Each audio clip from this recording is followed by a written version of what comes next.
Oyun Pusulası kanalımıza hoş geldiniz. Beğeni, abone ve like atmayı unutmayın arkadaşlar. Bugün arkadaşlar Clash Royale'de evrimlere bakacağız arkadaşlar. Bombacımız var evrim olarak. Yarasamız var evrim olarak. Çarpma olmadı daha fazla. Okçular var arkadaşlar evrim olarak. Havanımız var arkadaşlar 15 seviye. Tesla'mız var 15 seviye. Barbarlar 14 seviye. Kraliyet Devi 14 seviye. Valkürümüz var arkadaşlar 15 seviye. Dark Gorbin'imiz var 15 seviye. Büyücümüz var arkadaşlar 14 seviye. Elektro ejderhamız var evrim olarak 14 seviye. Bu kadar arkadaşlar. Evrenimiz bu kadar arkadaşlar.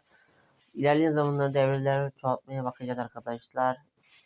İyi akşamlar dilerim. Sağlıcakla. Allah razı olsun efendim.